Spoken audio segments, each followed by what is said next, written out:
We are Jadi phone and Cassano, one Cassa with Tinua, a Bonian, ye be war, and one more Cassa, a stone in the MSC. Now, woman send you Womuja, and then they hear your money and what way and in some more come you do a day ever so ye. Nanan Matsankunya, one ewa gan adangwe asasa so enra one more at the crate pija, Nina NSA. One se homo afasha ya na afibia one edino, and chair a bre e baba beson, a sayonti. One ese Nyankopon ya adomo akotoni ma me bosome no ne da etosu edumienu May 12 one day ohye ebeto dede ye bia eso na one ekire mu se wohwe mu a eye ensase no eso pa enti wonum emfa enhyetuni nyina so enti womu a womo ete emiaye bi ete se osula teshi nungwa tema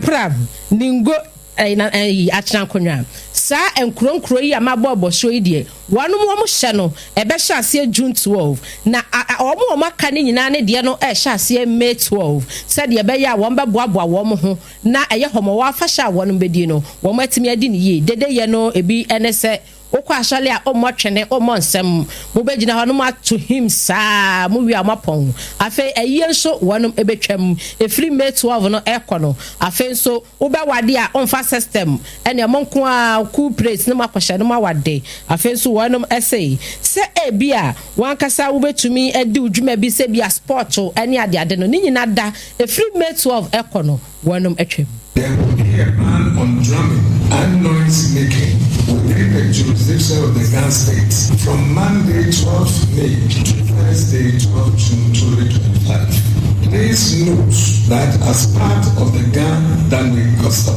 since Homowo is not celebrated on the same day throughout the Ghana state, the Osula Teshinumwatema and Nimo traditional areas will announce separate bans after 12 June 2025 for specific periods. So residents within those traditional areas are advised to look out for their dates and comply accordingly. Nana Matsankunya wanom ewo ga adangbe asase so enra wanom ne sentwerefo etwetwe nkomo enti no wo la osu pram tema nungwa teshi wode wo mo hye no ebe hye ase eye 12 June no mo maka nyina eye May 12. Yeah, it was advertising society. Yeah, advertising. Or man, you will from Advertising Association of Ghana. One more ena shesa yena ye bode wuro say one more ye nyuma ahudo marketing communication organization ahudo radio station television. Ene de obokrata omu ye nyina eye adwuma bom. Ena EBPS omu se wo billboards be ai sisi mountain so. Na sa billboards no dodo na sa signpost ne billboards nyi omu na mu tumi dodo na ye illegal. Your hanche mu be education 60%. ECG, Municipal Authorities, the Advertising Association of Ghana. Yebeko, your state area also overload. Yebeko, your state area also overload. Now you are now approval. Approval so you now specifications also the amount to thickness of rods now post now when you see that it was a conform the number of meters from the road and what the wood is.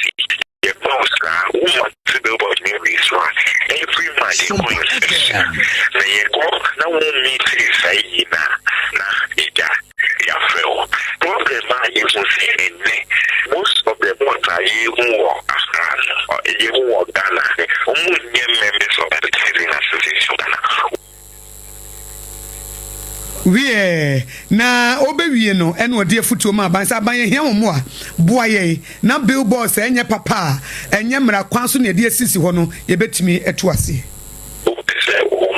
billboard that one year connect and send one billboard that will be applied to the municipal authority or area now before mounted billboard. Now municipal authority for this whole big permit modern highways ECG municipal authorities the Advertising Association of Ghana Yebeko your state area also overload. Now you are now approval so you now specifications also the amount to thickness of Advertising Association of Ghana, one Vice President, Ora Clarence Amoate, Wono, and Ekasai. Ora Johnson, Tieku, a weather forecaster, and Sompa, Oni Acheampong, more Acheampong, a quaya says, yes, insurance from Sano. One one who said, Abia, a real party who for so, a modern bar, one Abaka could say in a coin. They say in sooner shall see an idea, a shall see. I am teacher in soon shall see free and now for. I can't afford for one. I just say, it's a coaster honomo. Now, if you not bag Ghana and fin and Sana and a drew Ghana TV film. I say, I won't say a name in soon a Google Ghana TV film. And you Google Ghana TV from the Anachas are fat the whole Ghana as a Ghana mine. And he said, so yes, or thought they are only a baby ultimate talk. Yeah, nice to know. Yeah, baby, a friend of IT seasons. Not just a baby, I pen from an insured from an issue. As I say, I pay down home cost. And your Drews road there, not just say, you know, so free and for never. Not just a good Drews road, man, not just a for baby, Anessa. It is I'm ready to talk with one. Yes, see it. As to talk with one, yes, you know, Ora Thompson. Johnson Tieku a weather forecast. We jam dede hine nana boachi eje wotoso mienu kroyi ewo Brekum West en was wo de asase bi to ho se ye de bema police officers na de asi Brekum divisional police no na omanya command na omanya ba bi atena ye hu ya ne sasa asase no ya ton en was nyame o enyamia enyame jam dede ehine nana boachi eje wotoso mienu me na me yes ade no mentimi fa asase ma ban na me nkoton tie maburu no a wo mo sori wo mo bom subo no enye no kure. You know, for the past 2 months, a member of parliament raising concern with parliament. That's my parliamentary. Raising concern with parliament to say, ye issue ama kruno extension ye krumu ha. First John Draman Mahama time. Omo expand ye issue no. Boho mutu omodi issue no. The bois reservoir no. 20 bohos no. No 14. IGP. Nti tabana na be yo IGP no. Oka se ni kro ni Brekum. Nti waje Brekum fo abo. Nti obepa asase de ato se be ya police for abeba no be nya ba bi na batana. Ampa na tu ana monko na kwamwache wo. Awenye ne ba bi ko. Nti na so njani mu. Nti wa be ya asase division asase kakana na da wono. Brekum ga se bi akra ba wo de na ni bia wonim. Obi otim kro ga bia nim se asase division hotel na chi ko nyina na hye da ho a division asase police asase. Ma mo de somebody see so. A che se hodi oje duru wan se ko police for dia. Nti na sengon ti se be bi mo bi asase no tonto asase no sisi adan. Ampa mo ba ko mo ko video e. But by no kre sasase no omo so mo aton. The NTR se be me jagire many police for mpanfo binom ya to asase no. Na mo nsani para be to asase no. Asase be di ne de ye sraba se be kuma ya hwe ni mu. Na ba be wa mo no ni nyina so hu se na bo acheje be nka ho bi. Je nyina be mo a na ya hwe ni pa be di sa adwuma no. We yam dede hine nana boachi eje otoso mienu no se asase a ye de ama police force omon fancy Brekum divisional police command no anu ono na aton eti omanfo nyina enka ne ho na anu achi na de hye wo yam dede wo Brekum West district omo so chemu se wo mahia de ba ko pa ne se ensuo ho akwache wo mo ho kire wo mo eti ensuo no asam no nso aban emrem ensuo no for the past 2 months member of parliament raising concern with parliament that's my parliamentary raising concern of parliament to say ye issue ama kruno extension ye krumu ha. First John Draman Mahama time omo expand ye issue no boho mutu omodi issue no the bois reservoir no 20 bohos no enu 14 omo to pumps na ewo boho num no a pump issue na etimi frede reservoir no omo tutu ama say issue ho ye nya issue problem okruno for the past 2 months ni Brekum for brew issue ho pa issue ma ba cho so ni ba be se na hochi na wo mi sana yensu de hia aban ne se no boa we yam dede adehye ensu ho aye den no ene omode ho nsem no atudwa no Ebusia yenremo ewo obi emai so na said US aban de ababa betudwa ne nyina ye nim se Donald Trump wabaye enche na okeka ne ho no enema bi ekoso manura wade atudwa wakyere mu se wade eye ebo tebetebe eto eye foreign cars so na de enti ya wo so wo yesa ne nyina ne se ebeboa ama wano mu okasa atumi atowo mo cars eye US cars no US ho a afen so said e free ama hodo so eba be pie mo ho no wade ebo ne bi eka ho a ebeboa ama wanya sika kakra e mo de aboman ne ho bra eno so dia e free Donald Trump akache eba edo no we are quantity be a copy ha and then tie Sompa Nana KJC Company Limited a poba simple one upon Siaka Bono ye DAC and then see when you made why is a promotive son home papa in ye etigana ha and a drop papa cement brands in iron rod for who fish is being answer ebi eti bomodi a se one ekoba simprimo nana KJC Company Limited ebe ye adwuma wo branches e wo Ghana ha esin obiara ba bia mantem dunsia ne nyina no abone sesen wo ho a wo bo adwuma nti ekoba simprimo e ya kai no na ekoto adansie ho niema wono de okoto niema wo ho a ne dan no bawie obi wa akoto a wo mie da edu mfimfia na wakam nana KJC ni nhire gu ne so nti wo to adansie ho niema free no ho no na wo project no nso etimi edimu ye ne de kaseboy esomo no me akosia ago aboaje obetimi afrem yakosia nhyira me ne medoba abena bedu adepako me ne medoba na kasebo safa yi ko 100.9 FM Kumase Sompa 93.1 FM Kumase Sompa 103.3 FM Takrade Sompa 101.5 FM Takwa Sompa 98.9 FM Sunyane Sompa 106.1 FM Techimai and Sompa 90.7 FM Nkoranza Sompa 101.3 FM Wodoma and Facebook Live so yes Sompa 106.5 FM ya home so ye ba de obokrata mo boso ye de beba Sompa FM expert original architect researcher expert mua Ghana had the obi anim say 21st clinic there where alpha and omega eba sciatica obi si akosia eye sciatica ja sciatica na say hey say yes sciatica say yes sciatica ye anima ye 21st clinic edu de bra bonidi bi a wo pe say yes sciatica say yes sciatica say yes sciatica the anima ne say nerves na wo to ase no eba fa wusemu akosi unase no say mu ka wodua eye sciatica eye sciatica na omo ye commandant researchers expert originators architects a omo ye hu adwuma pa no 21st clinic woni ti pen eti bomodin a ne bra na momfamra obi wa waka obi o trasia wasi mintibi nsore obi nso sore no onam na wachia eti we die sciatica de esese wo ma ho ye ha papa na ubetu ase so ati ase ade ne de adwuma no nim ya na nim ye o obi anim se 21st clinic oni madwuma ne ye woni he obi a obeka se otimi esase ateka no oye fake obi a he hospital bi e beka che se wonno na ye siateka expert me akosua go aboaje me ka che se oye fake efi se original na ankasa no eye siateka eye suesua na wusua wo ye dai wutimi no original enye peda se wusua se de so ate ase wutimi no original enye pe etino etishane nso sa sciatica expert say no say mo na munim ye no na munim say ye wo Watermelon Street ye free ho kon Tantra Hill runabout no say wo fura wo de hwe wo free dome na eba eye ahwe wo nsa nifa so wo bo say wo furo ye na bo 21st clinic bowra ho na ekone ye nsom ye nkrabata no so de ye de apete Ghana ye wo branches be ye dunnum yesom enkran Tantra Hill runabout ye ne Kumase ye hwa ye wo hosunya ne Techima Nkoranza takrade tema kasoa ye line no eye simple obi atimi frɛ bi wo de phone ma akora na kro obɛfrɛ wo eye 0540311311 0540311311 na wafrɛ na sciatica expert siakaka expert 21st clinic Adam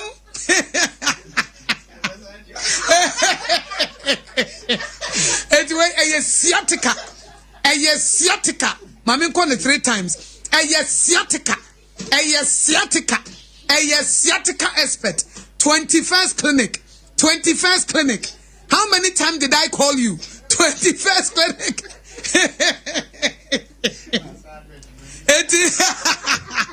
how many times did I call you 21st clinic a sciatica expert 0540311311 0540311311 na with the sciatica expert original architect Sompa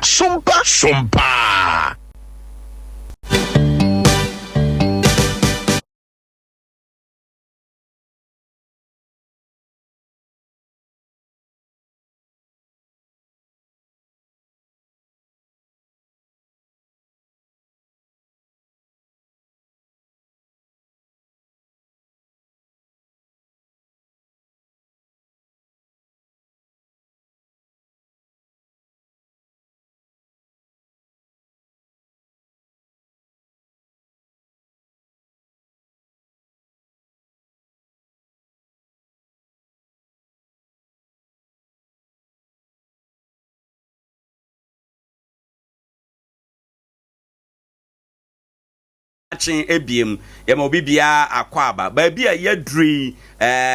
yebefa weather report ansana yasen akofa de ubonkrata mu nsem no napo ene napo so ede abrel yewura tieku ewo ahoma no eso yenkona yenkodi sa enkomwe ene anopei sorry wentimi yahwere no ewo ho enom yemomoden se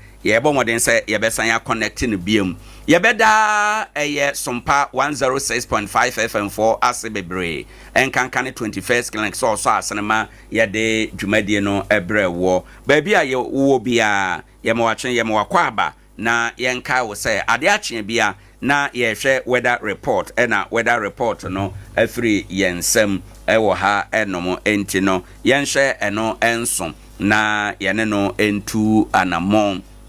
na yapesa yehwe said ye wiemu besi aye enedai ede ama ye kuafo ye dwadifo a driver for ene ahyenkafo ye wie weather report na ye besa yakọ Sompa 106.5 FM yakọ akọfa no pay de ubonkrata no emunsem na afi yetimi atoa so akoyanim kama anopay ede ama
na ani die mu a wapomu te saying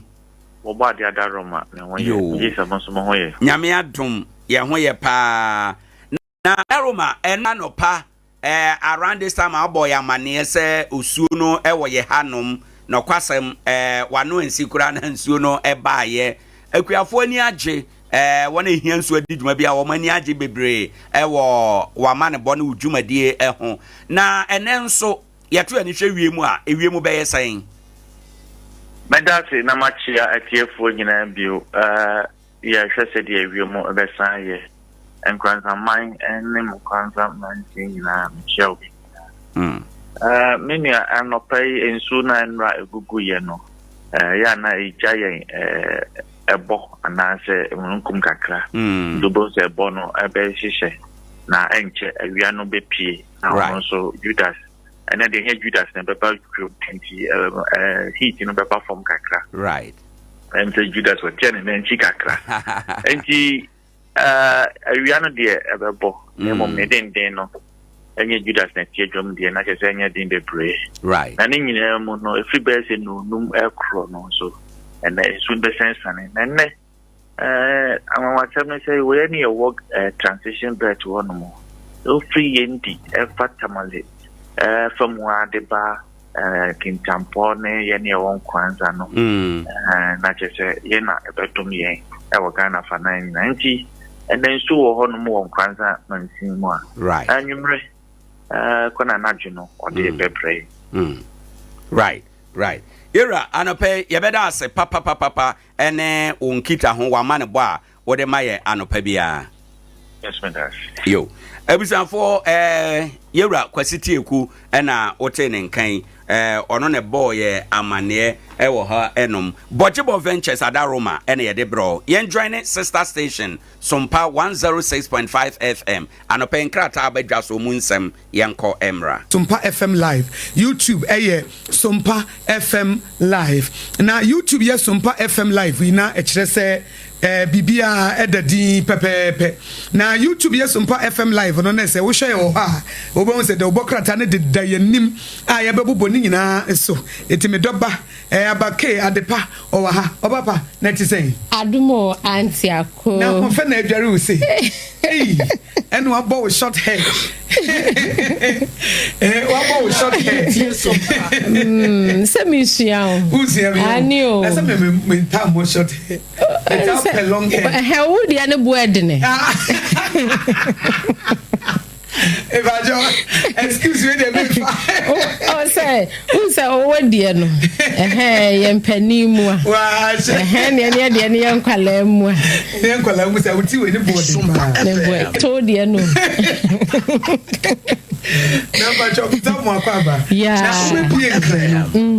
Maybe sounds when you call anyone this one and sana no. May come with a newspaper review near Yakwasi, no swamp with some eduno 720. Edu wa abake ebema omanfo abamti fa number no numbers near 2 omontron to ho it is 720 pepe na mobem na ya djuma ginche kopim 740 na 714 so the cute girl with the great voice akosua eje wa kwade boatin na wono so ede agudi hu nsem aba eti mayenya numbers ni emma no aye 0260 196064 and 0260 196065 0260 196064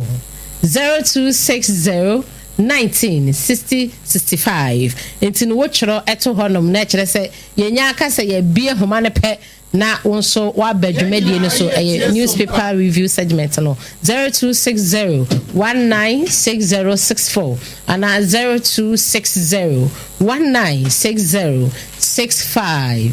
yo it means me fa me brofalizing kakra and you brofalizing 0260 196064 0260 196064 and 0260 196065 0260 196065 fato na mo che mo adwene no ye monitor mo pa eti se wo be kire wadwene na se wo kire no die mu do unse obitimi kasa wotimi se nyansa wo abawom omo tesa no ye wo package bi ma wo edi a memfa meye na me echia we ti asem na ye kano na be kire wadwene fa ho se oman bapa ebi se mo kire mo adwene ni eno ye monitor ye yini patu bi ye kire omo di to ho omete ye nka se wo kire wadwene na asem na wo kan ye hu se eye nyansa po unse ye sompa it is a say adwenche ne ye papa de ma oman ni tumpon e ma oman ni fa ne ntoma pafira wo ba na wo kire wadwene wo sa kwan so de ne abakade ade pabi e wo ho it is a be lines ne to ho 720 pepe no nso apa wo se ma aduonu a na wo frɛ 0260 196064 0260 196064 and answer 0260 196065 na kire se wo akwanya se opportunity bi ebeba eti channel so na bre no so a enya bibia keke eti abake the obokrata be na de won ma no be the hawk the obokrata no e wo hanom say we enso Daily Democrats Daily Breaking so e wo ha National Enquirer so eka ho ebi afi Daily Post the obokrata no enso e wo ha the New Crusading Guide afi the Insight the obokrata no so aba abedwa emisa wo de no so wa ha na dem dey find the account enti no so de no neja wa body no so obia nim se ayi the Ghanaian to Daily Graphic oh Daily Graphic dear o fani agro Daily Graphic dear medium and Daily Graphic dear fititi nyina nyama so tere bi kura mitimi kam no waka nunkuem mekitimi kana muodu aw ane muodu wo mo se mitimi kam Emu ana me the Ghanaian Times kakra be wono. Emu ana me the Daily Guide abe wono. But eto de bia metimi gina graphic mu a etimre bi kra graphic focus akosua. O be da me ato ye pepe yi. Kamu semina. Ese obi nkoto. O kamu semu nyina be da pepe si nkrofo akwakoto. De wo mu nyina wo mo hu ana ayi. Me bone summary. Me bone summary. To mu penu fufu ana chere se. Ana penu fufu. O penu fufu na wato ni na abake oba de pama mi mu se wo. Wonya akọ N1 no ana wonya ba yi eniema mu ti sei na no mi bisa se unse wo firi na be pie nkran ha mi fi dun kwa ono fi wo fi dun kwa ono fi ne ba e kwan wa ebi wo mo ye kwantintin awabe e kwantintin awabe easy ebi wo mo so ya ba ni aba ya ma me shepo ya be ye adwuma etina me ba ye no mi bisa won kran asam ba bia wakọ na mi bisa se N1 no George Walker Bush highway no watimi akọsho Menko ahoyo. Oh baby a wo ni say George Walker Bush no. Na Mayor Linda Okru Accra minister.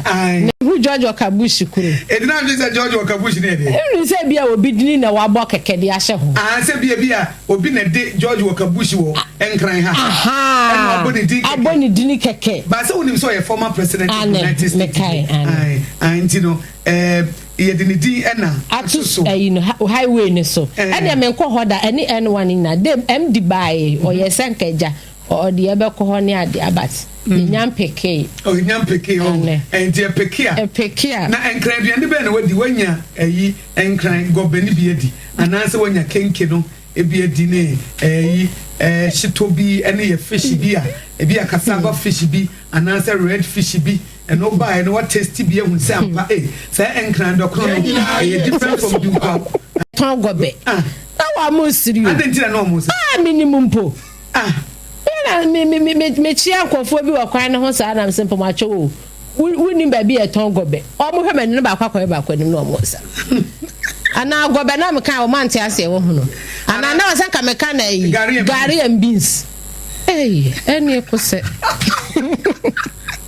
na kada kuru ne yakoto aye ne die neti say na ye ne mukika na se ne ne muka mum ne muka ane sa ne muka ti ami antimi mpo ani ene ye to cassava fish no so ne no so cassava fish enchina antiri oh ene ba bia to oni cassava fish che oni se ne steam no one steam ni ya anchia ba bia okoto na enkoyi nti wa ba die se me sheda pe special press bi papa bi yes I ne de ohoho na ne makotompo ba bia ye bedu bia ye beto afa uto wie na ye boka nso a waboka ene ye ka ye for say ye Facebook no nya ye ba YouTube ubenya ye unya ye Facebook YouTube Sompa FM Live newspaper review no ewo ho nti se bia wo hwehwe ye ewo Facebook na se wo hu yen a me pa cho tu fan so okode na bra YouTube Sompa FM Live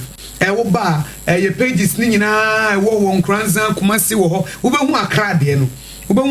no na wo baba beto se me ne Abake Adepa ye de aboso nti ne Adepa chance ne enkoye Auntie, me first year mefa the new crusading guide the obokata no free asie ewo ahanom esei na me hu gamanche na watutu ne ntememu a wotina konwa kase so ewa hasei na ne nyina ne se enra krata efri eye nananom atena konwa wonom ewo ga adangbe se metwa wo ga adangbe na adangbe ga adangbe ha ya ba de ni aba ebesua bo ga adangbe asase so eba ya na wo mo kire mu se homo ho fashion no enche eba beba so afi die no enti efri May 12 ekọ no wo mo de ohye to dede yoso eno na no wo mo kire mu se la osu pram ningo okay ena teshi okay ena nungwa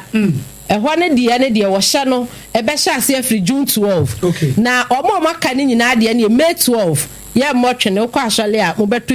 kwa afa dede ye bia emakurum o ka no kura ben no se e wo soro abakwakote so enumusem ena enra omone ensemtrefo etwetwe enkomo yi na daily the new crusading guide obokata and about na me hu opani a wono woye titira ni meche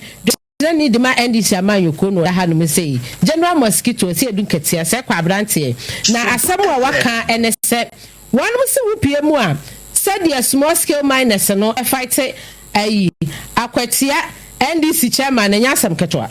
enti ni nyina enese one mo essay say small scale miners no e kire mu say omo nya galamsefo enti no ebi mo ede omo petu akofra galamsefo ne de keka ho ama omo adwuma bebo omo enum nsem new crusading guide enso ede aba ewo ahanomo essay a yada ne ekire ede amawo ubi hade fita o man present for yamma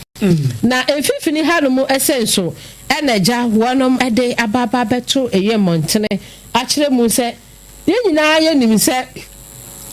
di empanimfo eboa na Ghana yetumi akokodene nti ene openya no ohwe eyo man ye sikasem so nyanfo kase atoba forcen ete hanomo a wakire mu se $1.1 billion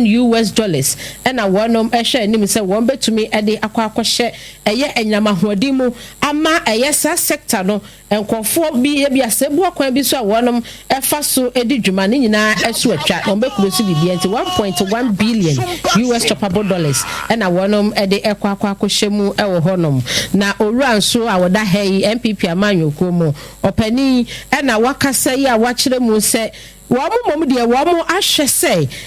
omampani na na dan kwakufuado ebra na aban ewo so no na oba be firi so no wamo manifesto wamo ya Dr. Haji Mahmoud Bawumia ede eba ye no na ehyem se efom agudie no wamo ba wano muso be bua etuase enti ne se wemu aba na so wamo bua etuase akwese yi levy ye die ya wano muso eso mu bie be bua pa the new crusading guide ede ya wode eba ye akase be sen na madane echi ede ama wi pekrata yi bito na mami for daily graphic do bokrata na mrasa wo hwe nim ha obehu Joshua Bedia Kokumsen Parliament House and or the Dr. Kesela to Forsen or Minister of Finance or didn't for ba betoa na ni nyina na Parliament and machebejam electronic transfer levy bill no 2025 no wo mo say wo matwem wo maye free ho it say e-levy no ekonti asema mpanyi or the kokromoti betim so the team so na chese abakade ye ne yesne no na wo hwe the daily graphic ani mo akatafa to so dumiensa or the story bi abaso mpanyi His Excellency John Dramani Mahama wajani tumi so na wayi Metropolitan Municipal and District Assemblies no empanifo ebeda na omo besom ewo mantam moche eno nso eda ha ena petition nipa miensa bi ede akotudwa ede fa chief justice ho no a lawyer fo ya kire o magene se omo de omo susu se enam ne kwanso pepepe enam mra kwanso a yemfom so bia eni ho commercial dispute take 900 days to resolve we eye ensembia se kopie court na se ya pese ye ho adwuma wo mo chem se enam akomako oha ahanko ene ebetimi agina so hwe na ya sa entotuye nene ze wuche daily graphic do bokrata no so a wode abana sem bi ye entertainment so fa stone boy ho artist of the year no so no ye o challenge bia stone boy so be intimi challenge no any challenge no challenger I have no challenger it was artist of the year no one is so onya obi intimi ne mpre ho Drobianka dem. I want it is an as a graphic show business, entertainment side, no, and then daily graphic do bokrata so anyway ababa betuana galam say one sense miano me baso kakra MPP for actual imagine Adea fa ho say okuna ye man panyin afa to no ho so say wo kono enya de a wo betimi na former doma is in mashebedwani and we chem say galam say fight no His Excellency John Dramani Mahama wo mre so betimi akon wontimi nye eti wo mo kasa ede etia no oti regional minister wono so ahye say what the open door policy eneba na open door policy tran say mabie mapona to ho obi abetimi de na kire aba owura John Kodwo Japan a wo ye oti regional minister wona de sansemi tu dwene say wo share daily graphic do bokrata na katafa to etoso du mochia wono so atin deal or word will hurt you more like a bullet what say bibi how woni ji bibi ho afa kokodro ka say bibi da wo boso aka na wan kan e se wo mu no enu edi wo nyam more ese sen ka wo bie wa no kan ye ka wo bie wa no kan say ade we na me pa enka no ano no na ka firi wo mu ade we na akosia wo ye hamia abake wo ye hamia ka firi wo mu mom no wo dia se wo mu edi pa no kra woni ne wasam no ko nim sa woni ne wasam so na de ohunu sa woni ne wasam eju enipa bebre no nam ho mo ne nkrofo aya aka wo mutirim nkrofo no so mo nam no he odidi no ada odidi no amei na ayeti se me woni me wasam no ameka nkyerem ya me da so hu se woni nua eti me hu me no besre bi wi na ma da eti ni ma se di eguso eti woni ede se be ka nkyerem ya koso o ebi asem ya wo kan anya me de say na anya me de na ma chi o so o ebi kura me kanu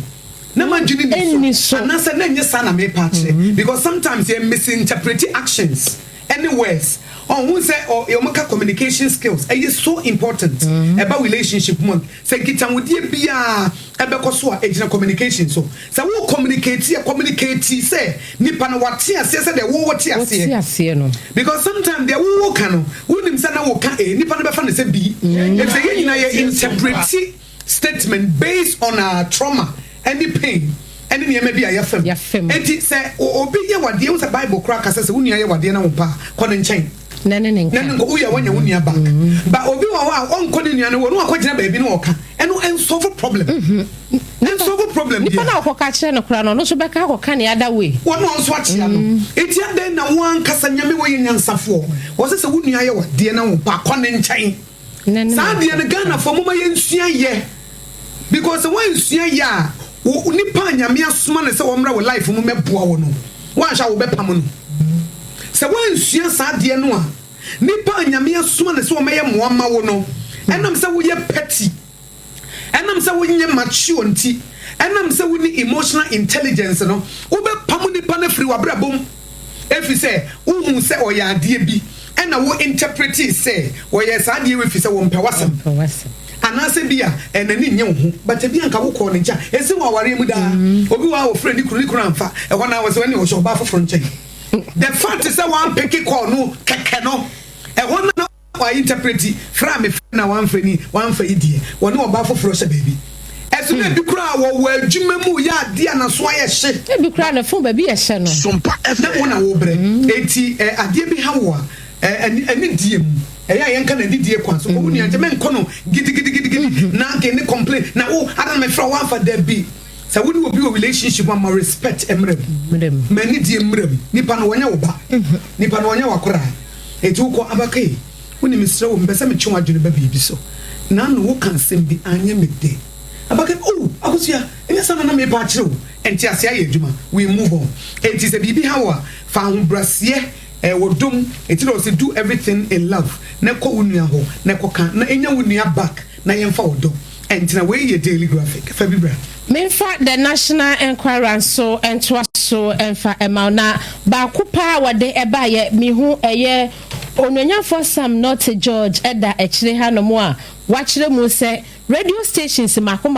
aduonum enso 57 ena sabre ya suspend wo mo ni nyina ne se wo se embra ene hyehye ya eda ho se wasenka wonum ediso no wo mo entumi eni so eno so mu nsem ewo aha no mo ese na oswani a wo so ohwe eye edwuma so ewo Ghana ha se eye Dr. Rashid Pepo ena wo so dia to dwa se mebunu mu kamakoma fantom yem na enwuma de wo mo ehyehyɛ bi pa a wo bibiada ebenya bi ayo Ora Peter Mawunso eda ha no mo na ya kire mu sa ya kire no ni nyina efa sky kire hu ensensem ya entino ya kire no na ne oda kire ha a the national inquiry de obokrata no so e de aba abai lawyer penini attorney general Dr. Dominic Akrutinga Ayine ene woda ha ya wan kire me se de entokwa wo ko de anu adene pa wo kontokwa ebi so efa eyo manpanina appointment no ebi ho na krata fa to so mienu miensa anafe enan no the national inquiry de obokrata no ayenkwali bi e de aba ewo ahasei onanyafo Francis Asenso ebuache so na wachensemu esupie ewo Cape Coast said the airport no ho eboshe no ekoye no asade wanom ansomu yie bi no eno sumu nsem the national inquiry de obokrata yi wunya bi a wobetumi ate ase eye pa na opani oda hai ena ja wabo amane a wachire mu se upie mu ewo Unu Valley wɔn si adehye a wɔn mo Unu Valley wɔn abɔ mampani Mahama Abaso yie paa ɛsɛ wɔ appoint ɛyɛ Owura Collins Dauda ne ba na appoint ne se wɔn kɔnkɔ yɛ de ya wɔn si Pristi Asankofa Gold Limited no wɔn ɛna yabɔ ne dini ɛsɛ ɔnkɔnkɔ yɛ managing director ɛwɔ ɛhɔ no mo a ɛsɛ Unu Valley fo no wɔn ani agye ho yie abɔ ɔmampani Abaso a the National Equality Obokrata no ɛde aba wɔ ha sei Rashid Pepo de ya nso ɛna ɔka sɛ na wakyerɛ ne nsɛm wɔ ha nso sɛ sisi ane de emabunu no enche wo mu de bi ebetu kwan akopie mu ewo bi ma so amomako akwakoye adwuma wo kwa eye contract nti e bia be 5 years na waba na ye de another batch so ekọ no so ebeboa ma anwuma no so obi bia da enye bi aye the National Equality a we de eba aye ena no pay na aposo bi ena me de asom we na yem for the Ghanaian Times the Obokrata no emra Ghana's most authoritative newspaper na ga traditional council drumming and noise making na gamashi omode wo munsa atoso no na wochem se enyame adom eni edi arabusem bi e wakatafa to so emi Ashanti Regional Police Command kwa chini pa miensa bia wo mususu se mobile money chrono bo ene yewudie omudi mutintiman pa omu bewia wuya na omasa botu ekun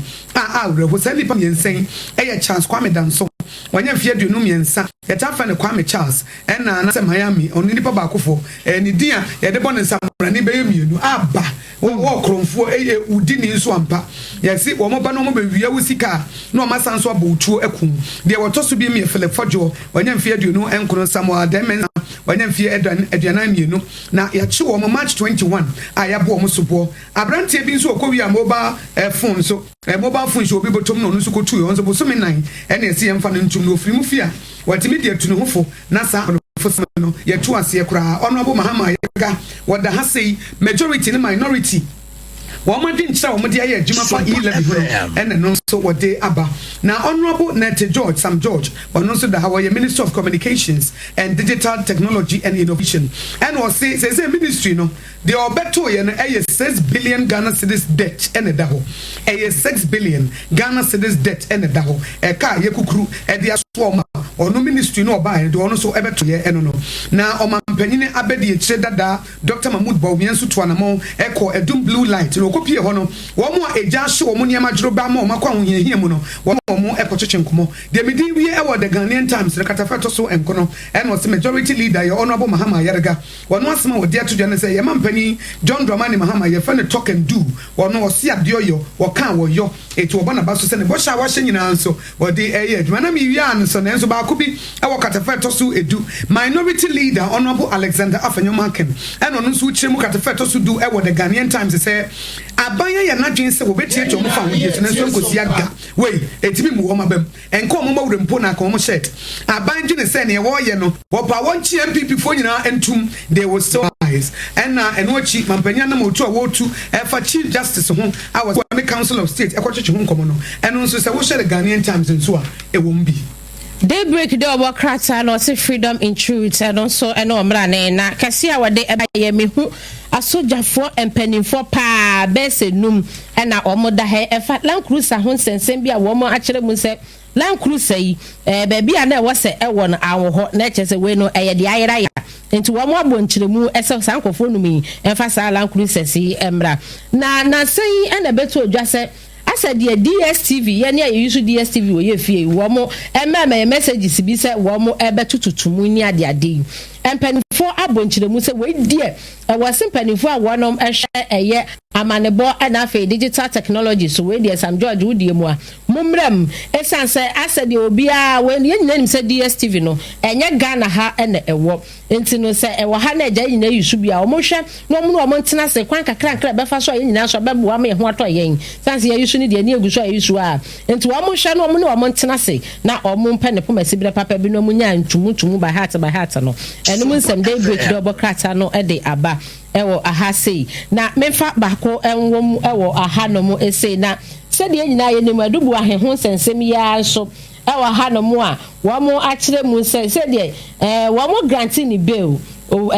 yoko grant ni bail 200 million Ghana cedis and I want a grant in the bill and also a war a had no more say a daybreak door crack a day aba ewo aha nene dia Canada anti somu hono ene mame for daily guide the obokrata and run e come say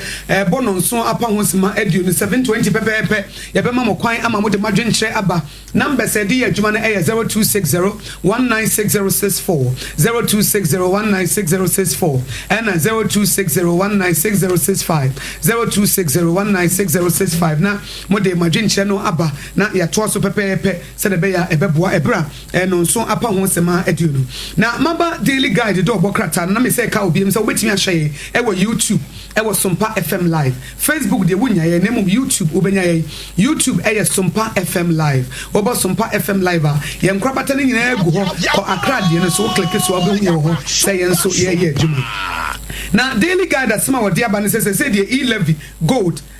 betting lotto taxes no they are gone say ye e free hokra and na sky train no probe no was in national security or more question or John Peter Amewu efa sansam no ho say the beya no kura bi e wo mu bia nso e betimi apie ede afa ho na former minister for railways development honorable John Peter Amewu na sabre national security for ton safre no ebusebusa no efa insembia efa $2 million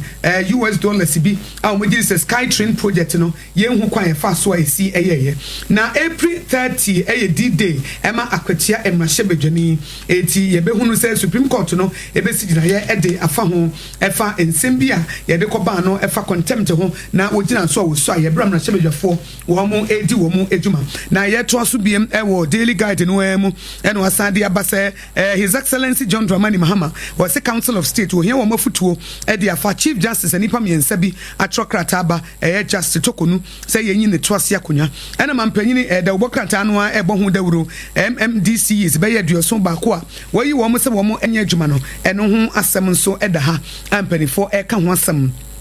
na NPP amonyoko no so ache wo magine wo daily guide de obokrata mu wo masam ene se galamse kon no wo mo nyi ni se aban no wo betimi akon odena no na eka keke ena meye wei ena se wo ye mesoafo na se wo koye galamse ya ene efrim so wo pese wo ye man na ene efrim wo se we no ye kenken kwa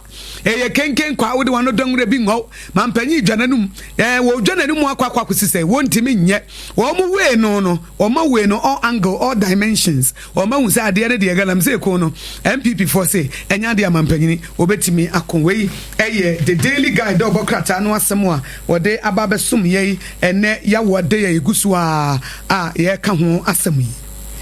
Daily Democrats also nothing but the truth and so EDB aba ewa ha say ya me hwe emfimfini aha say ya kratafa no etosonson me hu openi kese pa branche bedwafie upie mu a wono na soma de hia wo mo ewa Saudi da fiamapo Nelson Roxen and what the na ese wo mo fra mantemu wo mo abona baso pa eje ne yoyo ni nyina ne se upiemu a premise fuel no one committee a yese wo matie no wono ani titinani a wo tua wo mo ano enti no wo mani age ama ne pa se wa ya de wa kokodene Emmanuel amakofi bu anso oso ani a wono na ohwen sase no obo ade bobre ho sem so elembelem na hye bedwani da ha na asemu a watwro e wo ha no mo enese wanu momu di ekwan bia obefa so a efoma gudi a etu no kwanbone so no obetumi etu ase no obetu ase e wo ha no mu se wakyerechire mu fine e wo Daily Democrat de obokrata yim e wo ha madani akyi e de amawo Dr. Dominic Akrutinga yin so e da ha no mu a wakyerche ensemu sei efa owura kwabena edubu ahehu ensensemu a amafo atwetwe ne sere ne abasa dodo enso bia nya koma efa nto ne yam no anim de nti a wo yes eniema ni nyina obia ba bedam ho fine ama obia ehu ononya fasa mi gemfin so edase ha gold board ehu ensensem wono so ache sa gold board di odi abai ebetumi aba beboa ntisi esem na chebedwafo no wonom enya agitumu a ebeboa pa ama amafo a wo mo fa se bua kwan so edi kwayo mai gold ekopie mu ewa mahodo obi so no etuo ebetwa empanifo bebre nso egina esoro ha no mo a wo ma kire mu say we eduzi ana akasai wo say ne de fuel stations ni nyina ebe operate 24-hour economy we almost 24 hours and it's 24 hours no once na say bi hot ma obedu fuel station be by 10 na wo mapon and you say do mu nyina ekwa akohyem obi mpon obi ekọ na obi ba enti wo mo sere eye bambo adwumako ni nyina se wo mo ho ban na entumi enko yie Daily Democrat enso de ni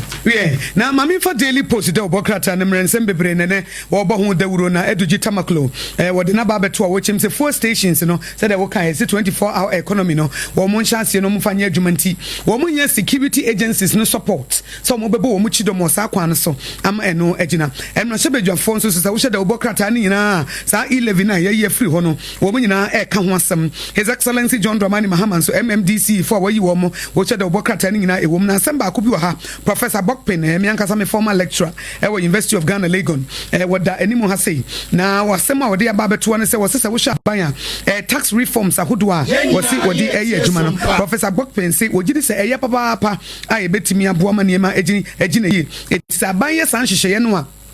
na ensunsan so papa e be free mu aba no eno na bema oman no etimi enya ho mfaso bebre na no achi no na Felix Kwacho Fosu a o Minister of Government Communications so e de atodwa se aban wo bibi ka e de efa ne hyehyeye ho kwan ya Chief Justice nipa bi atro krata de aba na nya MPP fo na e ba betu aban fo enya MPP fo na e ba betu aban fo so mo wafutuo bi a wo mo ankasa entu wo mo ho efo na Finance Ministry no nso no aye Honorable Keselato Force ndano no wo mo kyeremu se wo mo de niema bi CCE se be ka ebetimi abafom Minister for Energy and Green Transition Honorable John Abdullah Jinapo na small dia ba beto ne se wo sha electricity enye free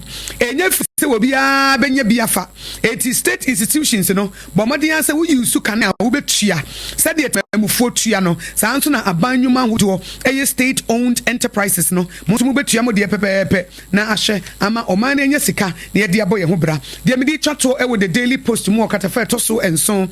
finfin hono a na His Excellency John Dramani Mahama wadi ato Ghana Bar Association a lawyer for nkabo ko say feel free to criticize my government so who say bibi ngo ya momfa kokoduro na momachi monchi madwene emaso if say the wo twasa no wonim se na chi achia we Daily Post the hawk de obokrata no so edibi aba ewo hanom say na mehwe krata farm etoso eyemiensa na mehu oman Chief Justice Mami Gertrude Araba Esaba Tukuno watena konya so how de sa sinalo sa na we one more tro wa ho was a triple petition that's the way petition mako miensa nipa ba ko pe o adai ni nyina ne se yeyin mfiri ho enum nsem na eye the hawk de obokrata no de abai for John Abdullah Jinapo no so any energy and green transition so was say what be here 1.2 billion Ghana cedis ebeboa ama oman enyama hoade no etimi agina brane pa no sumunsam ewo ahase na meko eye kratafa eno so etoso eye insiem na mehu empanifo ewo ha no say ya we no said ye nyina ye ka no opani a woda ha yi na wachire mu essay controller na so wonom abroke eye GBC opani a wono na no ye director general no ni pay over no omo se eye fake entinsa contract no na o ma cheche mu ato omo bokrata fa no ne to sunsia e wo the hawk de obokrata im tunya krata ibi na okenkan emunsam wa hadubu ahedie yanso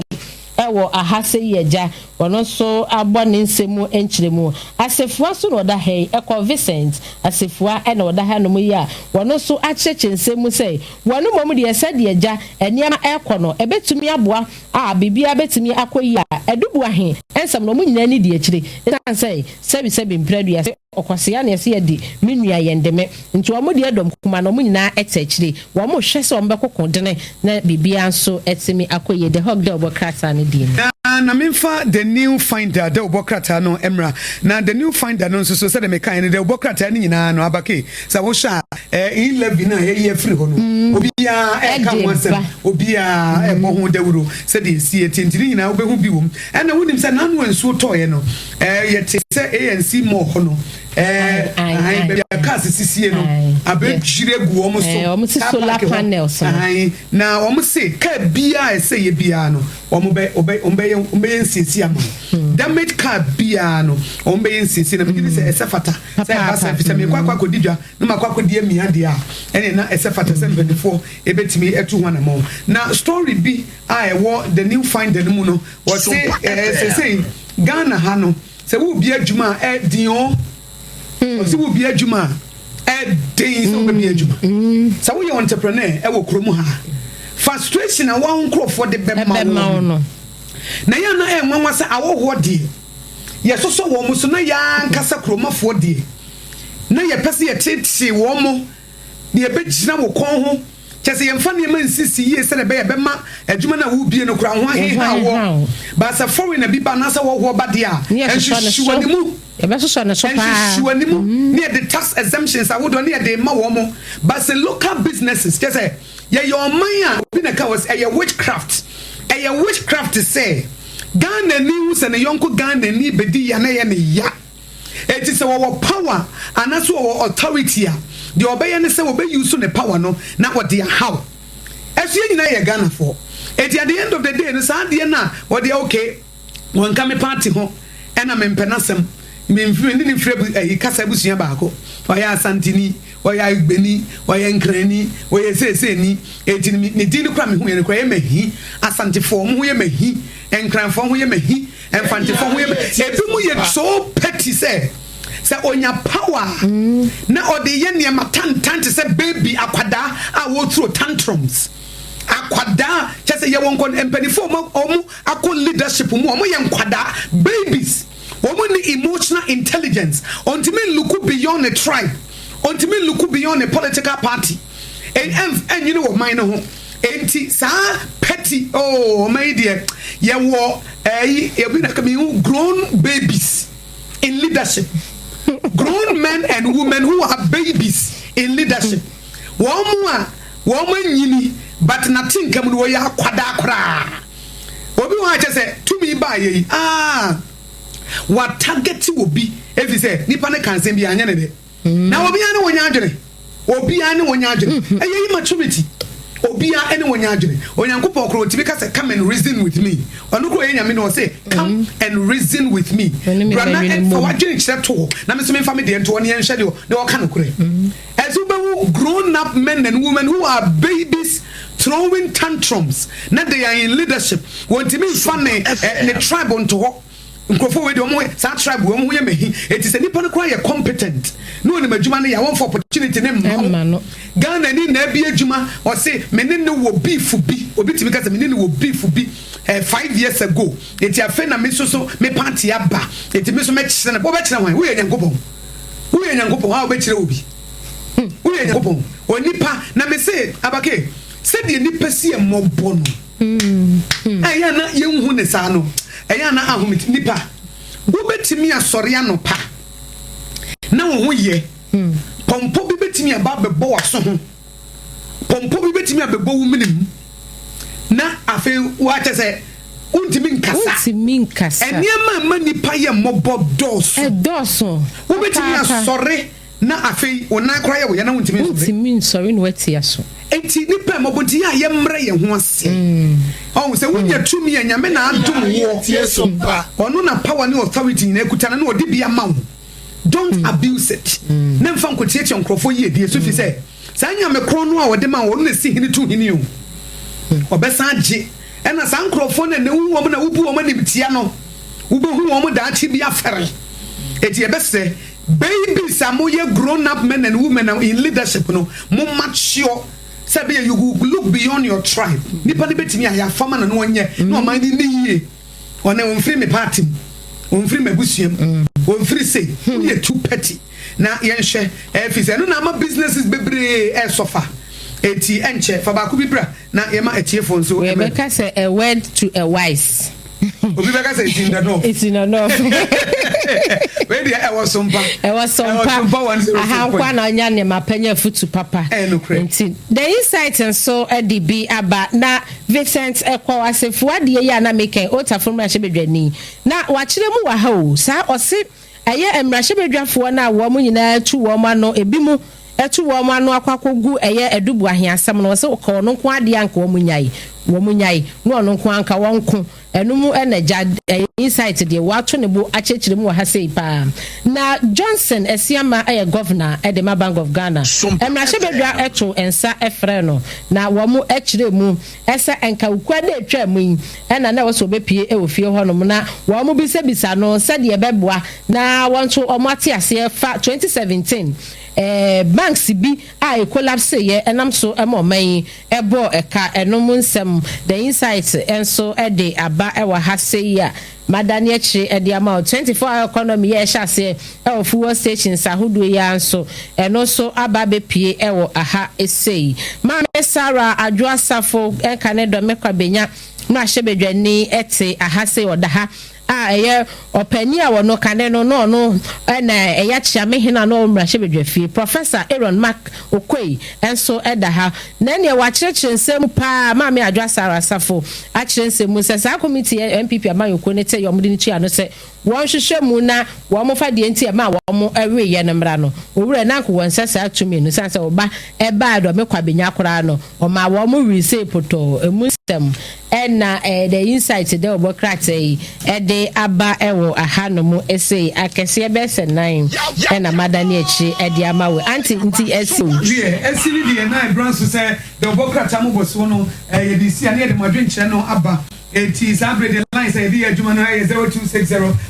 right yenso yaba ya ye di ma ha Sompa 90.7 lines na ye di adwuma no 0598 994 994 0598 994 994 Telecel no anavoda 050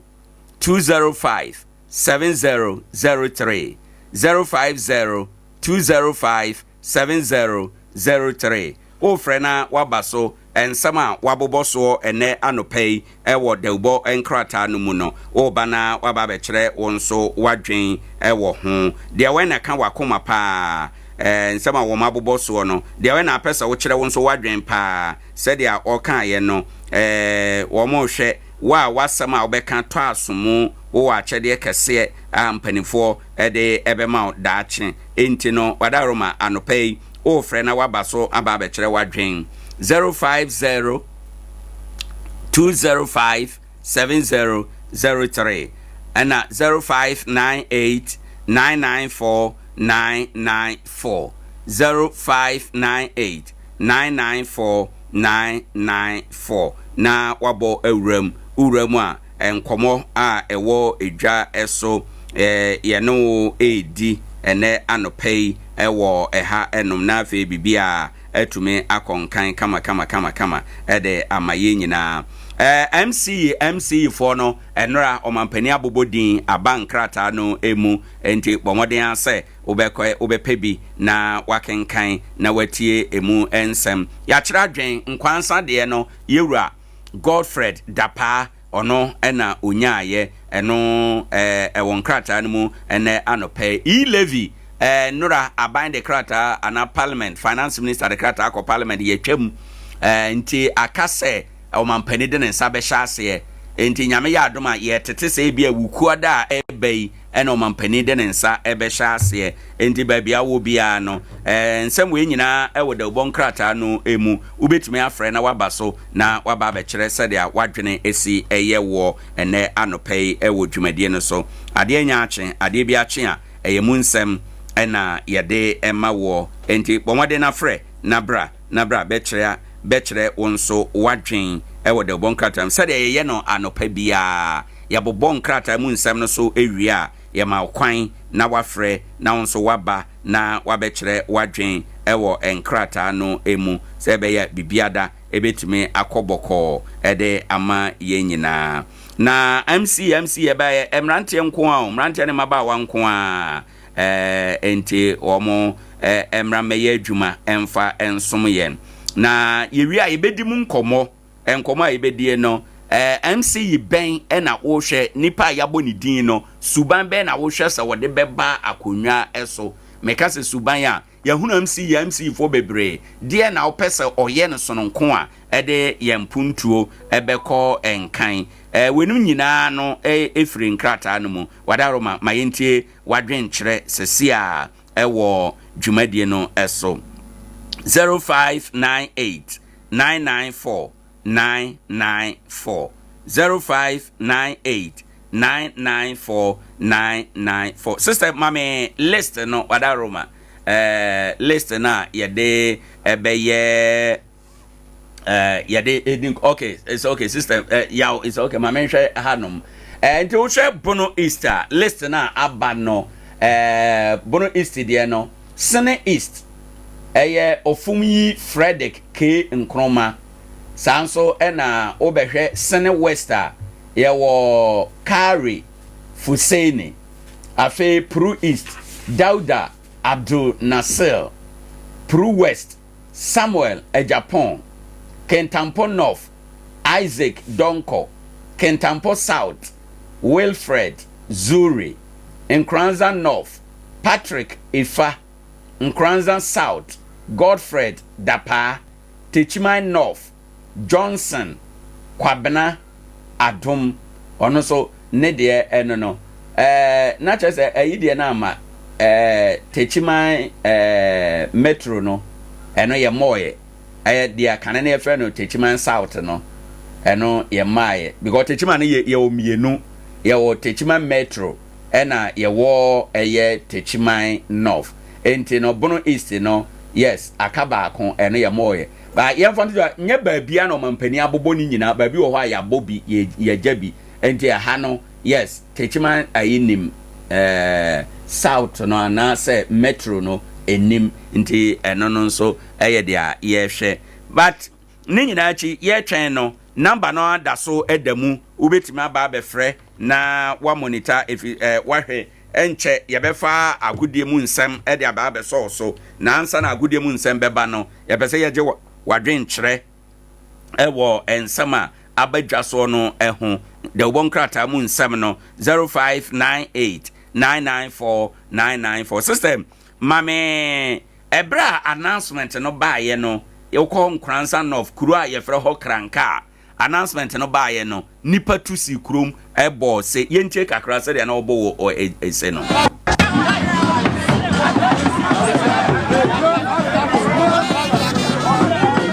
yes I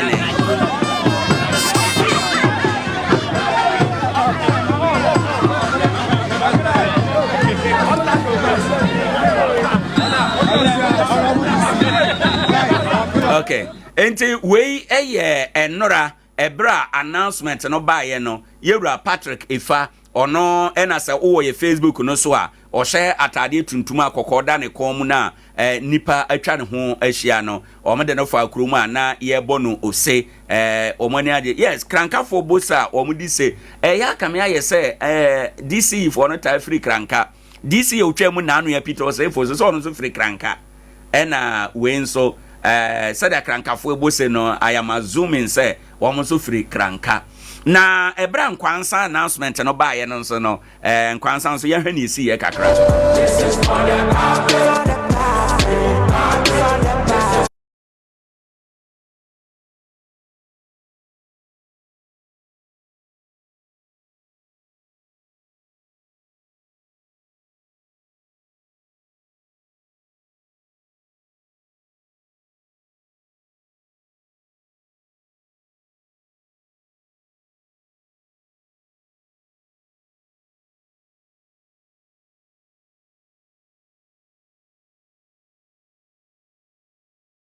for we so ye Nkwansa eba ye no video no kasa ni me ye nwom na wom ba sa oba ye Facebook no so a on say yewura Godfred da party hobi na nipa bi atwa ne ho ahia na omo pape champagne no wo ha na champagne no tu kosoro ene ne ade bra ye Facebook no so say a Sompa 90.7 FM Sompa 90.7 FM na afi ubetime aba na waba behwe se be ya nkita hodie ne bibia ebetume akoso kama ede amayen entino yenhye eno enso ene anopei na bibia entume enko kama ene anopei emfa emau na bibia nye but yeguso a ye twen se obefre na de wadwenkyere aba sa eye de obonkrata mu nsama ote ye no napo ene napo so no obetumi aba na waba be kyere wadwen ewo eha na wahwe dia ewo mu enyina na bibiada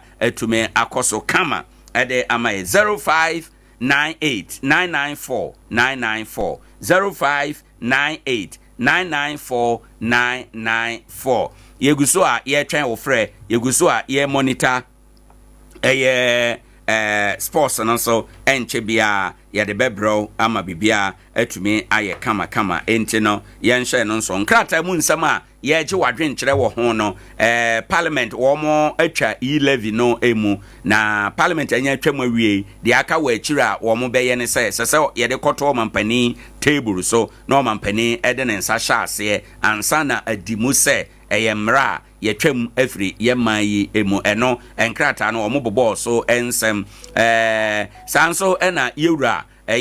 adu boahia ya kyere no ne honsam no so wo mo aka ewo ho enom ena DC for no a yabo omudin no 72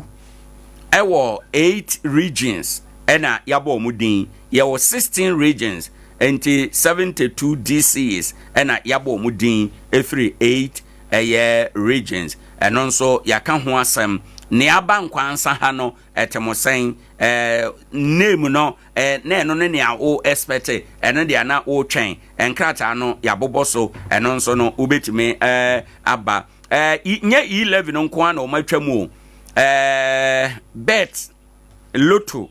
to na ededa so nyina o matwitwa ne nyina mu ede eno nso ekọ eno nso eyade ewo ha wo mabobo so ewo nkrata no mu yabese ye gye wadwen kyerɛ ewo ho de na nso beka e-levy yetwam DC na MC fo a yabo omudin first list na ababonten no wankasa nso etewsen na sen na opese oka ewo ho na ebetumi aboa ama bibia etumi akonkan 0598 994 994 0598 994 994 na wabo ewrem ama bibia etume akọ enkan ede amaye enti anopei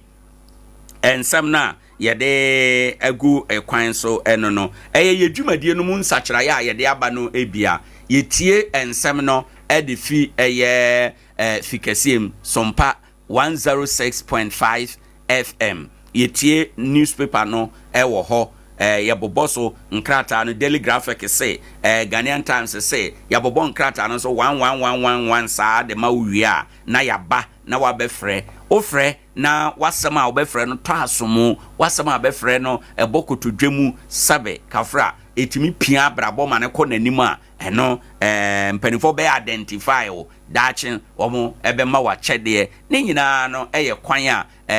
yede boa ye nyina yede ye ho ahye dodo amamuo democracy a ye yo no emu ewo ye ntemu ha ene ne a ekeka ho enti anope nso ya na wahye eno nso obetimi afre abaso aba bekere wadwen ebi ene edadue ewo eha oba yebefa wadwen kyere no ede aka ho ene anope Adea Akye Abia Adea Akye a emunsem ena yede emao na Quality Control Commission for nso sada womo kyere se ya kye nkrofo a womo nso ekuta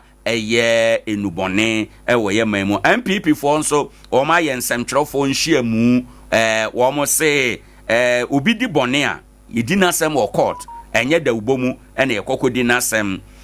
yewura eduji tamakulo eno nso omo boso da ubonkrata no mu se ade a sesi a ye kasai no fuel stations a ewo man yi mu no omo nhase na omo enye 24 hour operation omo nye ewo ho ebetumi aboa enche ye be fast sports no ba ye be ba bedi enkomo no ankasa MC for a yabodi ne beba bedi wo mo ho nkomo yedi wo mo ho nkomo wi a ansa na abibi man so atena ase ene yawo anopei enti ya na wahye eno ensom Professor Bokpin say e-levy no eno ene eto ne nema yatwitwamu no say ye hyehye ye nema yi a ebema yehunu yanim na yede akọ yanim galamse honsam no nso wo ma bobo so ya kamea ye say ne kono ya yeden kakra enti bia galamse no eboro aban so meka se eboro aban so a nya me pesa me che ne se ye jai ma se aban ko na enko a ebia na yankonya muaye na mmom ebia ye nyina ye betumi aye den e ka yadwene ayeti apam ho bi te se empanifo a onim de ye mmoa wo mo nyina no ye nka yeti empam ho na yeti a ye ka pam ho no ye nsai adwene kwan a ye befa so nti ebia ma ye nyai ma political party a ote akonwa so ne se ono nko a ene nko MPP te akonwa so na obi ade so bo ebo wo mo se wo mo na nko sei wo mo afiri ho NDC fo aba situation no tebea no ohaw no ete se de ete no a enti ebia eno kire ye se enye party for no ne betimi akon ekon no na mom ese oman mu no nyina no ye hye da tena se ye dwen enema bia ebetumi aboa ama yetumi akọ yanim eno so ma bobo so e won krata no mu well my friends ebenya your first caller sorry wentimi anyina ho enom pacho ubetimi asan afre biem nipa na afre sese a no ubetimi afre biem 0598 994 994 0598 994 994 ubetimi afre na wabaso. Hello, good morning. Good morning, you know why? We didn't baby our Casafi. You know why? The chairman is like. Chama, that's a main one to pay. Yeah, my brother, so the match for. Right. And got a moon some by a dear when I will come once them. Oh, I know. The gentleman to me, I'm found to. Oh, okay. Keep your I know. MC need DC for Yabobo Mudi, ya can want some, ya can galam say want some, ya can't tour, ya twitchem want some, and then some baby. So, Ebano, Toa, or Mr. 20 Dibuman. I know. But near Bible compact as they were doing now, considering an fatale. Yes, yet Ghana ha. And now I Nampani and Uncle for you levy bear. Right. You levy bear create not a time in a tour. You should Ghana the most I can see and to prefer Nampani that Dano, who Vabi Dano say. Main prende and preacher, the levy bear shooting and focus or brand number 1 in my Monteremont. Who is the business there? You let me know. So we were translate come and say, "Oh, my family voda." And I say, "Oh, my family bangas council." And I say, "My family Janice Abrumpa, Punja and Amianga to be another Java." Me man and fan to so no my metri levy. Bien, and Mampani, I would say, Abba Monobaya, if we are doing the money, Mamma Beno be Ifriswa. Namono Marco General Parliament is there. Maya de Beno. Now, I only say, I'm going to Mampani, you know. Yeah, but I didn't say, but what about my yard? Gave a BF. You know why? What did I did the Pino? What did I did the Pino? There was a bay. And did not Sabra now, what did I do not pay out the boo? Ghana for Kumuno. Right. Now, what can you have a grace? Put in your delivery work. Was it that? And then you would have done the money, Mamma, would see from Fast and Mobeno. Or say, me must have 2 weeks and a Ghana for 2. Okay. Bola, I living now. Chama, it has a young for before. Good morning. Hello, good morning. Sorry, went to me in your honum 0598 994 994. Obefrena, Wabaso, Wababechere, Onso, Wadring. 0598 994 994. My enti on Kayam found Swadrin Transana, Yakwakofa tip of sports no, Adea Abro, and Anopebia, Mamin Kai was Anopebia, ye tear the bon crater moon semno, Napon and Apostle Via, ye baby a Homaseya de amount, now afre Abaso, Ababechere, Wadring, and Tino, ma yente wonka Anope. Good morning. Good morning. Would anybody be Casafi? Okay, right. Nana era sementi wano pay. Make us free. I gonna see a war. Quabre. Yo. Nana anopay. Anopay the masamina say. Gana ha ye koye. And from what my mind in Tumpon. Right. I mean, I can't guarantee asem. A brand another can't say will be 2 grams in asem. Ono all 3 as or 2 3 as you know. obi so ka ship na fe wa bana so bit metua se a afi na obeka se nkwa ho odi ntinu nto obi mo nti Ghana ha na fu se ye nia nyina ye mpo ma ni yie kaka ma okafa hono yo nana yeda ase na nso wadwen kyerɛ ɛwɔ ha ɛnom baabi a yɛduru abusuafo mo a motim frɛ yɛda mo ase yɛmfa tip of sports yɛba yɛbɛwura ɛyɛ nkɔmmɔ no ankasa emu ɛnɛ anɔpɛyi ɛde ama yɛkɔba a yɛbɛba abɛhwɛ afei de agyebo edina nya aba abɔnten Nkoranza MCE ɛyɛ yɛwura Godfred Dapa ɔno na yɛabɔ ne din okɔ ɛyɛ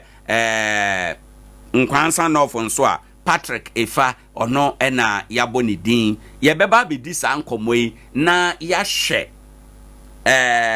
esube na eosa wo de ba adwuma no mu researching agenda NDC for the ba ye no Nkoranza de yebeka say ye na research na ka ye kesepa ye na yebehunu ni kesepa efi say yeba benya MC foforo yebenya assembly members foforo enti no yebibia no ye start afresh enti no ekere say research no Nkoranza ye na yebeti ase kese pa enti sabre ya ye ba be hyase no ye niema ben wo expectation e de ma de MC ye boni din awie ni ye nwie ye niema bebre wa animu ye be kɔ akoye confirmation e say assembly for eto ne so aba na ye ne tom but of course Nkoranza yi say ye ni assembly members ntino obetwen kopem say ebeto aba na wie ansa na ye nya assembly members a ombetimi aba beto aba confirm no omo confirm no wie a afi na obehye na dwuma ase enti ni nyina ye nkomo a ye bedie ene anopei na ye de akọ nanim ama brabo ene ade ye nyina awie ye nim because nia ye wo chade ye nya ye nie ye mpe kokwasa bia already Nkoranza na yaka echi dada in terms of assembly adwuma ye no assemblies be dikan 2 years wo mo no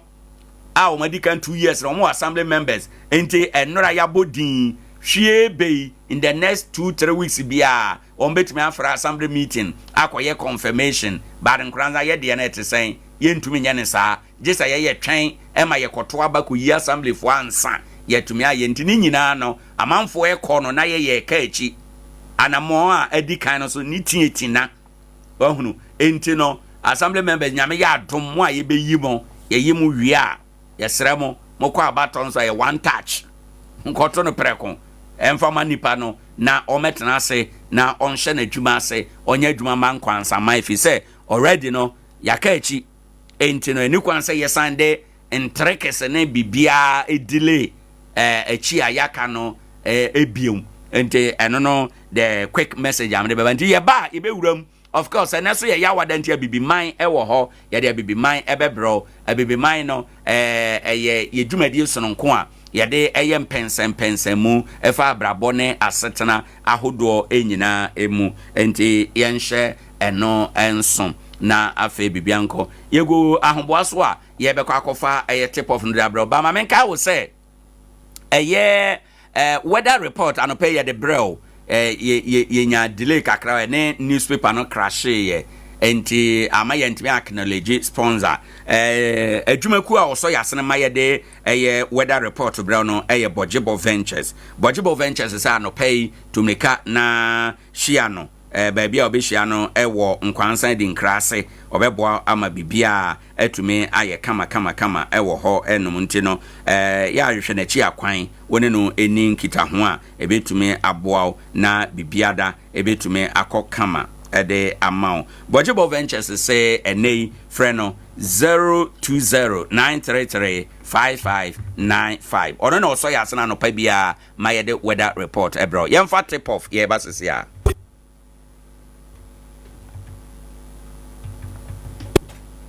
die waguo no eno na wutwa sompa ni enwunie sompa ni kase boni sompa ni sompa boni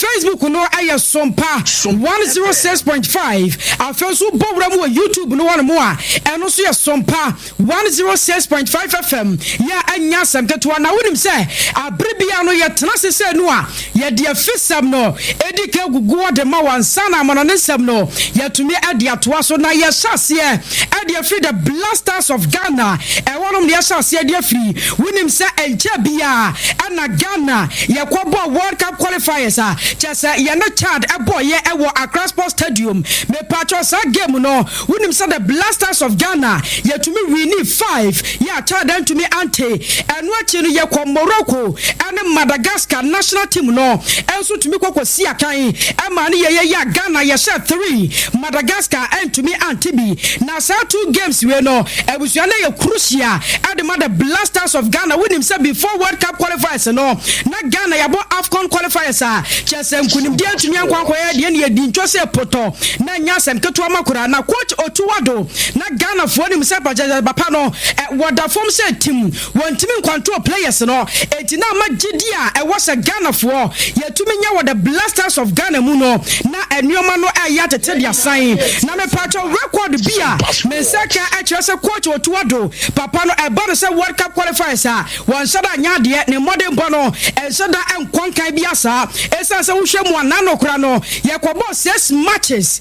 yewura coach Otuwado kura ya and the blasters of Ghana ko ye na no Ghana nya 3 points ewi akire ye board draw 3 and ye concede 7 na enya semketo antina say wo hwe AFCON mu no a wuti mu say the blasters of Ghana na nioma ensada enkoyia na gidie no ewo famo na me pacha brantia ye friend say Antio Semenyosa brantia yi wanu wasina kan edema Bournemouth ye ono akure ya wo ye blasters player ye nanu ada chese wo she go ebra Ghana ye kwabo ye against Madagascar no na me pacha ma me fanto animo say abrantia friend say Antio Semenyo wane central for di nkoma no chese we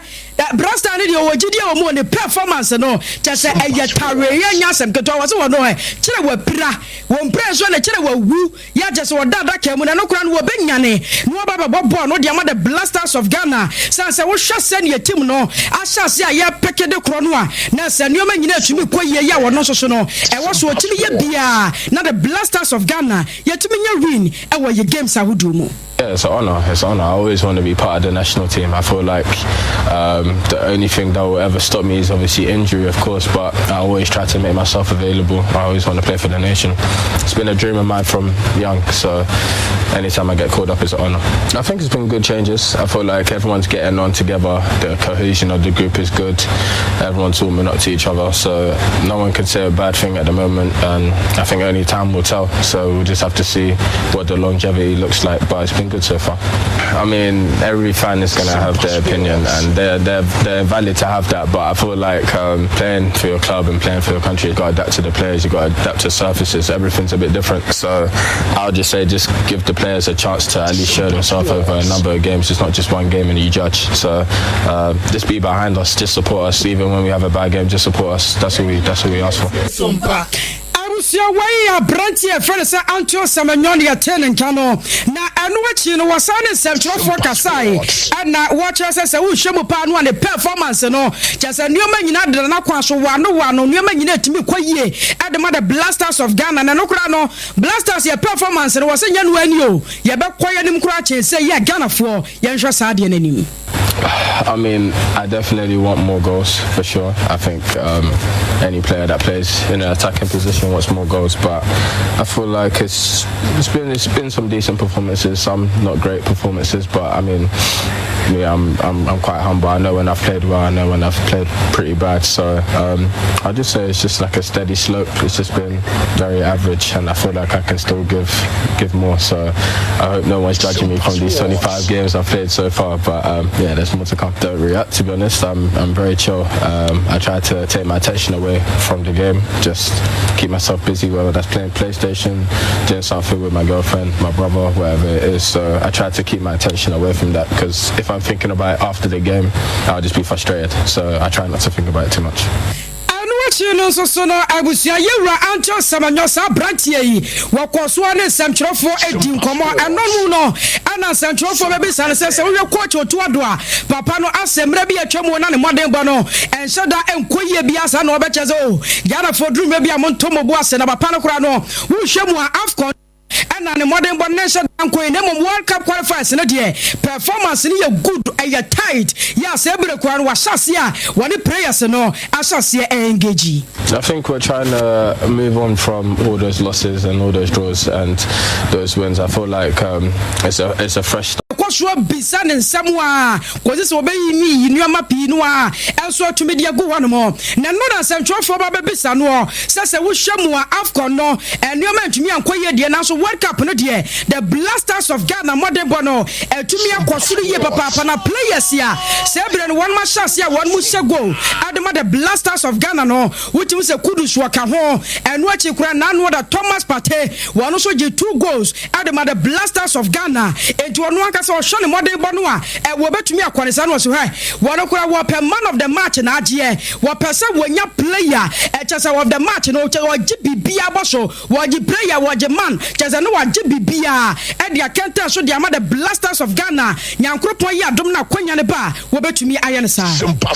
It's been hard. I've had to adjust somewhat. I think you pick up a lot of things when you're playing in the leagues, you're playing with older players, different experiences, so they're able to teach me, keep me humble, keep me grounded and slowly push up the leagues, and every league you go up is quicker, better players, stronger players, so you have to be a bit more quicker, you have to be smart in your decisions. So by the time I've got to the Premier League, I've kind of learned the role from National League all the way through up, and the Premier League's the best league in the world, so you have to be quick, you have to be strong, you have to be smart, you have to be clinical. There's so many things that you need to be, so I feel like the first year I signed, it took me a little bit of time to pick up, and obviously second year onwards it's been good, so I've enjoyed that process. I think when I was at Bristol and I got Player of the Month, I just had a crazy month, loads of goals, loads of assists, everything I touched scored, so I would say that was definitely one of my favourite times for sure. Siana nuache no abrantia ancho samanyo toa suchire mu eno se free bra wa ba Blasters mu no wa hunu se nneoma ekoye environment no wasesa na nokura wa se Ghana force wa bekoso apema konanim cause say the Blasters of Ghana ye benya nkonimdie. The new environment's been good. It's been good. I think everyone's gelling well. I feel like the last 2 days everyone's coming close together, so it's nice. And I think everyone's just ready for the game. I feel like we've had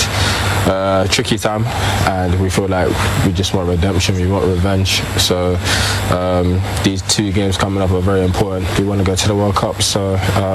everyone's taking it really seriously. Everyone's gelling well, and it's been good so far.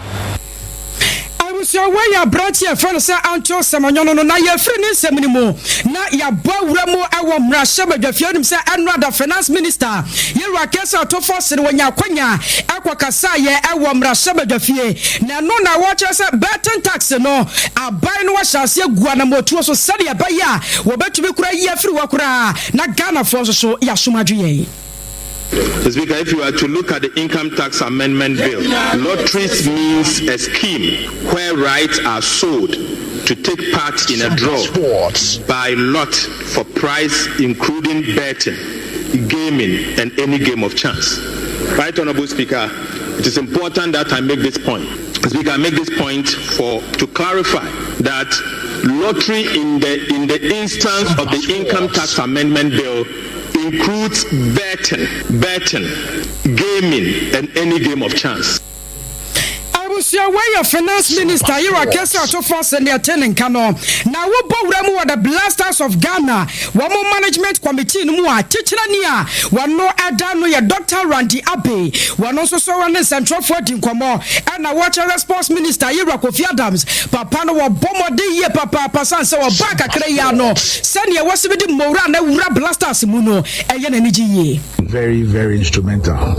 If you know what he went through to ensure that, one, the stadium was ready, two, all what the team required was ready. I mean, he had to. There was a day that I was with him till 2 a.m., you know, just to make sure that everything was available for this team. It worked extremely well. It did everything, I mean, that a minister should do, even including doing things out of the ordinary to ensure that everything will go on smoothly. And I'd like to thank him a lot for what he's done for the team. And I hope that we'll continue working together as a team and continue to do what we need to do for Ghana football. Sompa Sports. I was your way. I had the Blasters of Ghana Management Committee Chairman, Dr. Randy Abe, and na Yaten and Kano. Na ye jina fisam so na da ye hotel ye ba. Amana mensam ye de beto so.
Reporter Mensaka and Sir Alfonso Davis a Brantier was Sinakai Adema Baya Monique Bobokono Yanya Sanketuama Name Pacho reporter Mensaka and Sir Brantier were pra and Tinyankropoya Domua just at the rest of the season no a Brantier and Yadia Wabatumia Sinakai be Aman Yamina and Sotumia Koye na reporter Sebren Eba at yourself FIFA a year club World Cup championship no Nyankropoya Domua Wabibiado Betumia Rino no Sika bottle yampany for chato ay 97 to 125 million US dollars asamo and American sano na me pacho ma menchira monchira wo sasasi ana sa wo hwasane enioma sibika kwanoa per team wo bia ebetumi anya 3.58 million US dollars eno so ya kakra ye fi wo ba eno aye team a wo betumi qualify na me pacho se wo ba Africa team wo betumi akwa wani mo no nyankropo ya aduma wo se qualification team bonus no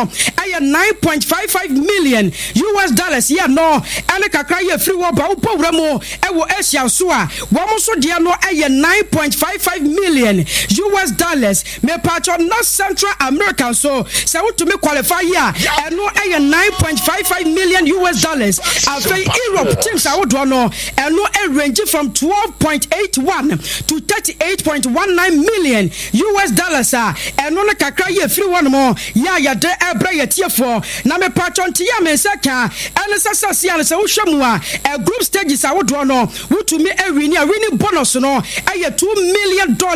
after wo po draw so a aye $1 million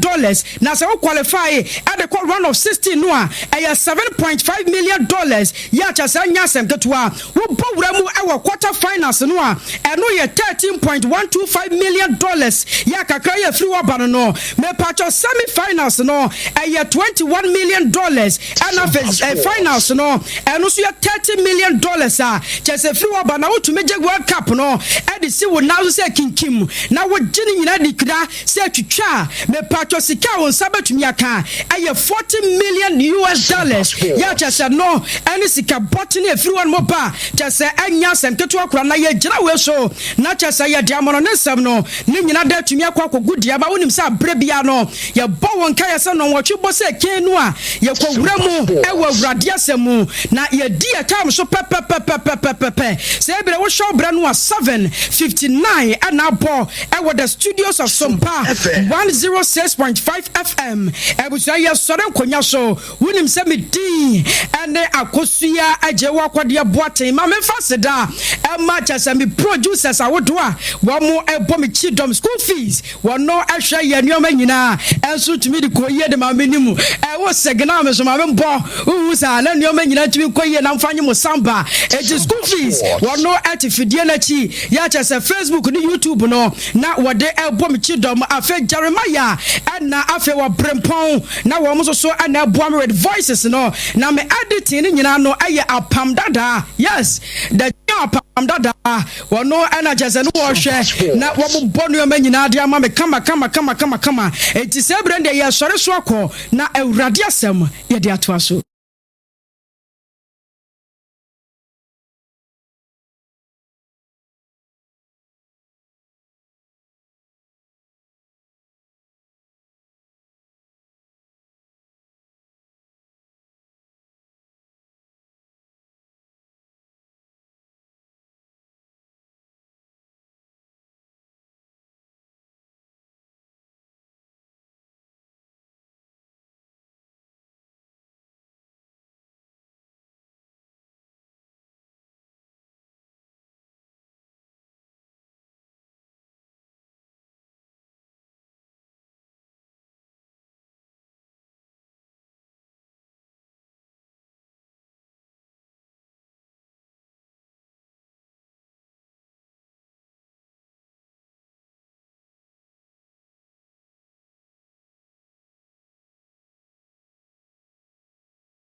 akwaba aha Sompa 90.7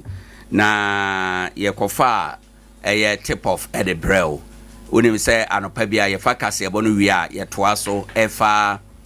weather report na de amount ye weather report na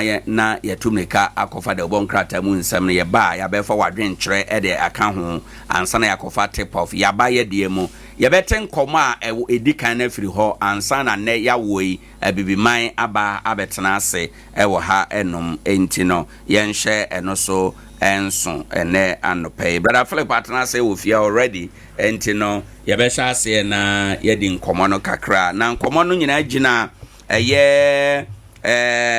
President John Dramani Mahama wagina oman no mraso abobo MCE and DC for no be edin na fortunately for us Nkoranza North ye aba era Godfrey Dapa South Nkoranza South Godfrey Dapa Nkoranza North Patrick Efa na other surrounding district na municipals no so ni nyina aba ewo aten se techima metro no na enya maye no menya hunu ye but all said and done the bono is no there it looks like dodo no north na aba north aba adom kwabena Jones. Okay, brother, good morning sir. Na pomte say nyanko pad me pa right ma mentie wo nishia tot ewo list ya ababonten so far ho right nana meda asipi ya chia nana no atena nkonwa ya chia so for fan club for no bibia otie ene anopai right I think it's in the right direction me kra na at a point musa de na eche if you say local government system said that be our emphasize no eno na ye no ye gina so yes ye the thrive right and this niama enko ya udi say niama stand still or various assemblies no nti eye pa no ameti manage pa right na media because of proximity like at the end ben yen mfa so nti no ya na mehwe bia ye wo no sure nti ba na mehwe Nkoranza Nkoranza South and Nkoranza North and atechima dem hu techima North be South no de ma hu right na I think say Ora Godfrey Dapa now nipa na ni din ya ring bell pa very seriously.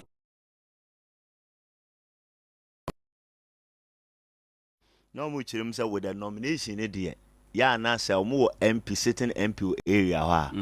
owo ano kese pa wu pa right a studio betimi na ye adwuma a onim no and I know one over the period